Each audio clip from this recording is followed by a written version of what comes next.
Welcome to the gold standard, Making Millions with Malia, the place to be for conscious CEOs and light leaders who know that they have an enormous mission that requires millions to fuel it. I am your host, Jennifer Longmore, Clear Channel for Mother Malia, along with being a long-standing 8-figure CEO, investor, and board advisor who is committed to creating as many conscious millionaires as I can in this lifetime, and to debunk the broke healer paradigm that tells you it is not benevolent to make millions doing spirit-led work. We are in the midst of individual and collective ascension, and as we ascend, so must the way that we do business and money as light leaders. That is what this show is all about. So tune in now and find out why we are ranked in the top 5% of global podcasts and why savvy CEOs just like you binge our show each week and share it as a high-value resource with their communities. Now let's dive into today's Making Millions broadcast.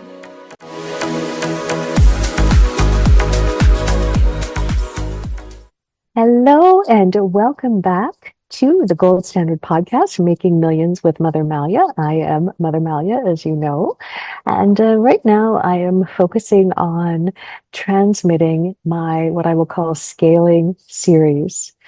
And today I will really love to chat with you about how to scale an agency model.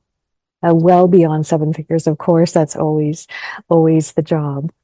And having purchased and sold an agency, I can tell you that this comes with some very unique things that I wasn't, I suppose I should have been prepared for, but I was not as in tune with what I needed to be in order for me to get results quicker. And so I will joyfully share that with you because it was an interesting journey. So what I learned from scaling an agency model is that the first thing you really need to take care of is the people that are on your team, because you are relying on them to ensure quality done for you services, to do what the client has paid your company to do, and to do it, of course, beyond satisfaction, to roll out the red carpet. So to have the people skills to take care of your people, to ensure that the deliverables are being met and frankly exceeding the customer's expectations. And they're an extension of the brand. So really making sure that their communication skills, meaning their actual presentation of how they speak and how they allow people to feel like they're getting red carpet treatment, it is a certain skill. So it's not just about, are they doing the job? Are they qualified to do the job? Are they doing the job well? They have to care enough about the mission, the company, perhaps the CEO, perhaps about the clients. They have to take pride in their work. That's just a natural character thing you're going to need to look for.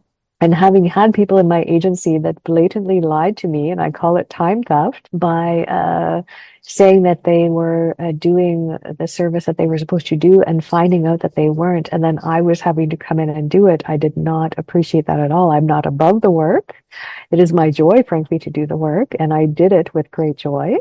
And incidentally, I was able to do it in 2 hours when meanwhile they had 40 hours a month dedicated to that. So let me just say it was a very enlightening experience. And the reason I'm sharing this is because when we see people that have created an 8-figure company, in my case, of course, an 8-figure company, or other things that we might consider, oh, that person must be successful because of the money. We think, oh, it all looks easy. No.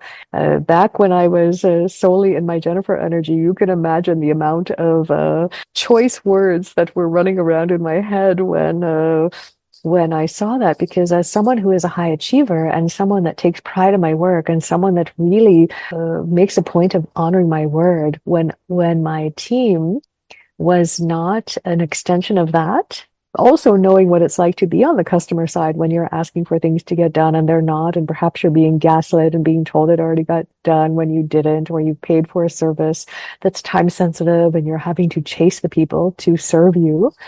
I know what it feels like on both sides, and the people that I was bringing in were all contacts of mine. They came into the company and the agency because they trusted me. So the fact that these team members were jeopardizing the trust, the know, like, and trust that I, work so hard to achieve, it was really not. I was not pleased. Let's just put it that way. But I will say it's not just about the talent of the people. It is about their character. You're really wanting to assess for, if I put this person on this job, do they not only have the skills, but do they have the people skills, and do they have the character to make sure that the standard of care and the standard of service is delivered, well, to be in alignment with this podcast, the gold standard. Is, by the way, that is how, and I will do another episode on this, that is how we can scale very quickly. I mean, one of the easiest things to do if you want to scale quickly in any business model is to decide, I'm going to be the gold standard in my industry, and what is reasonable for a consumer to expect from a company that is claiming to be the gold standard of X, meaning whatever industry you are in.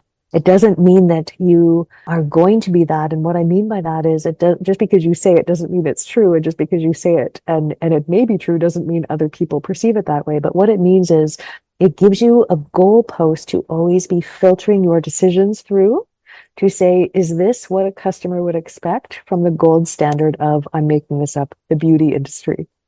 Is this turnaround time reasonable for a consumer to expect as the gold standard of a social media marketing agency? You get what I'm saying. So the people are really going to determine whether you scale to 7 figures and beyond, and how quickly and how successfully and smoothly you scale. Because when you are spending time, money, and energy bringing customers in the door, especially when you have competition, and nothing wrong with competition, it's very good. I very much celebrate competition in the way that we mean ideologically, So when you are competing with other people in your industry and spending that much time, money, and energy, you're really wanting, if you're going to go to all that effort, why not be the gold standard? If you are a social media marketing agency, a full suite digital marketing agency, a branding agency, a Facebook ads agency, a copywriting agency, I could go on and on. But I think, a personal support worker agency where you're sending people out to look after people that require nursing or physical care in their home. You see what I'm saying? There are many, many agency models, but if you're going to do it, well, why not be the best, So the second thing to consider with an agency model, this is very, very important, very different than the other business models I've gone over, is that you really want to shift from selling projects to selling retainers. We really want to increase that monthly recurring revenue. You see, because if you are always chasing projects, and projects might be very all-consuming for your team, and so everyone's frenetically all consumed for 90 days. Let's say the project's done. Who is in charge of making sure the pipeline of projects is always there? That's just perpetual marketing.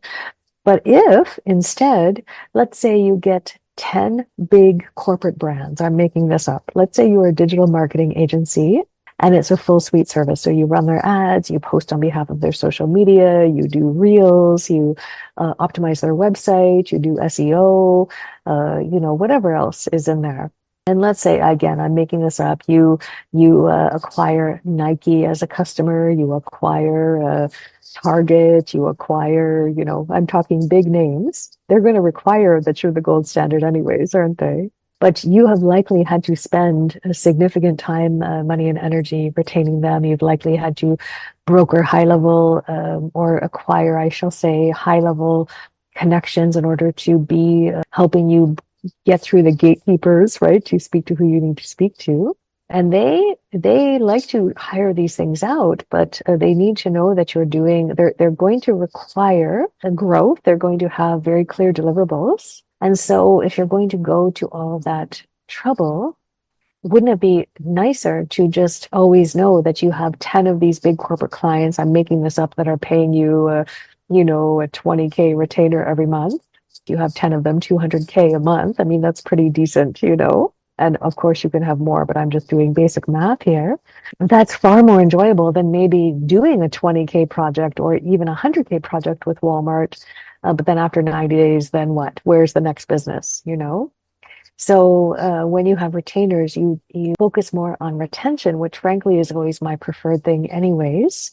And yes, you want to always have a pipeline, but this way your energy isn't always focused on sales, it's focused on delivery, right? So part of the scaling an agency is really understanding what is the business that I'm in, right? And who is the caliber of client that just wants to pop in for a quick project versus retainer. And then it doesn't mean that you can't do projects within your agency, but perhaps there's a premium price because it is taking your team away from serving these other clients, or perhaps we really want to discourage projects, and so we price those higher because we just show people the difference of, hey, if you just decide to becoming an ongoing client, it's actually going to save you this amount of money. If you commit to us, we will commit to you, kind of thing, you know.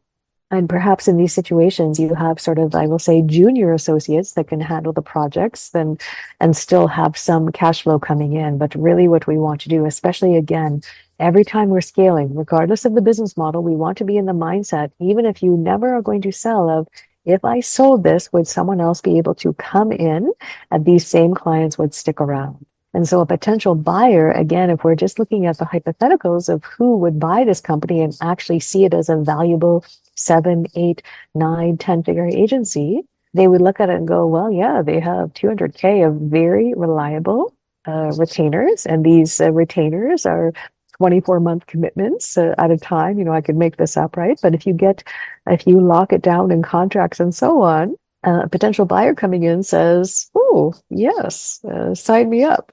So the third way that you can scale an agency model is by either deepening the done for you options so that you have an even more full suite of services. So for example, if you are building and maintaining websites and you're already in the digital marketing space, well, then maybe you think to yourself, well, why not add a social media management component to the company, or an ads management component? Or if you are a branding agency, well, then perhaps you might bring in in-house stylist, an in-house photographer, and perhaps you require your clients to upgrade their photo shoots every quarter, and you have a stylist that styles them and a makeup art, you know, a whole styling team, I suppose I will say. I used to have a client, by the way, that would do this. They were branding, but they would also, as part of the package, they would do a full photo shoot to make sure that the actual images captured the brand upgrade. And just those photo shoots alone, you know, you're looking at a minimum of 30K because there's a lot involved. You have to have the outfits picked out that match the theme. There's the location that gets scouted, the photographer, branding agent was also on site, sort of directing the photo shoot, right? There's a lot that goes into it. But my point is that there will be things that in your agency you're already having to source anyways for your clients, especially again, if you're choosing to be the gold standard of your industry. You want your clients to be taken care of. You want to have the reputation of, because you see, once you get the reputation of taking care of people, then you kind of sell yourself, don't you? It's more about now people are knocking on your door saying, are you taking any more clients? What do I have to do to be your client, right? That's a nice place to be. And so if you are, you know, let's say even a personal support worker agency, what else are your clients needing that if you're already in the home, you can bring it in? Perhaps in personal support work, you don't have a foot care specialist, but maybe your clients have diabetes and other things. Maybe if they're paralyzed, they're in a wheelchair, they have other things going on that you're just simply not qualified to do. So you bring in a foot care service as part of the thing that gets added on to a retainer. Perhaps you have a laundry service. Perhaps you have a transportation service because they need to go out on little, you know, whatever, grocery shopping, etc. But you'll want to look at, how do I deepen the options that are available for people? Now, the other thing you can consider, and this is a bonus tip for scaling, again, if you've heard me before talking about the training school, is how can you acquire other agencies that are either doing the same work as you, or again, having these options that you can add on to what you're already doing in your company. So that is something that you will really like to consider. Now, of course, there's more to talk about with an agency, but like I said, I cannot stress enough the importance of hiring the right people and really ensuring that as often as you can, you're having a retainer of clients that are really locked in so that you, it's, as you know, too, regardless of the business, when you have a certain amount of recurring revenue, it's also so much easier to make decisions for the business that are from a place of creation versus reacting because there's enough space created through the financial flow that it allows for possibility to be present instead of hyper focus on sales and hyper focus of can I pay my team this month and can I keep the lights on sort of thing. In an agency model, let's imagine if you lost all of your people and service needed to be delivered, what would you do? Right? It is actually weirdly a higher risk business model than these other ones because it's solely dependent upon the people delivering the services. Well, yes, of course, you might have AI and some things might be sort of auto-generated, I suppose I'll say. But overall, if all of a sudden there was a mutiny and everyone left and said, I'm taking my toys and going, what would you do? Is the company prepared for that kind of hit? What is your plan for that? So there are many nuances to looking after people in an agency because sometimes they do finally have the awareness of, wait a minute, this business can't survive without me. I'm just going to keep demanding raises, or I'm just going to quietly quit and sit here and not do the work and still get paid anyways, and so on and so on. So it is a wonderful model, don't get me wrong, and people have done very well with it. It's understanding that there's some other nuances here with this business model that we're not going to see in others. So I hope this was of high service to you. And if you have this kind of business model, or frankly any, and you realize it's time to scale, and you would like my support in really, I will say, of course, in the best way possible, exploding your income now, and really scaling beyond 7 figures, then my Scale Mastermind might be a very good fit for you. Or there are some one-to-one options. It really depends on what's going to be of highest service for you and what your goals are. So my recommendation is, if you would like to talk about that, either to message me on social media or to email clientcare@souljourneys.ca, and we will reach out with more information and keep the conversation going because it really will be my great joy and honor to explore how we might work together. So I hope this was of high service today. If it was, please let me know.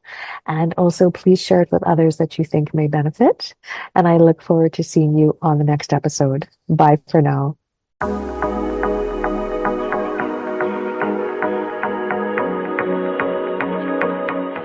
Thanks for listening.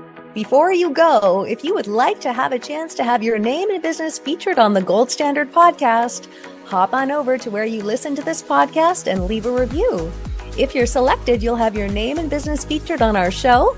And in the meantime, we wish you tons of financial blessings, and we'll see you soon for the next Making Millions transmission from Mother Malia.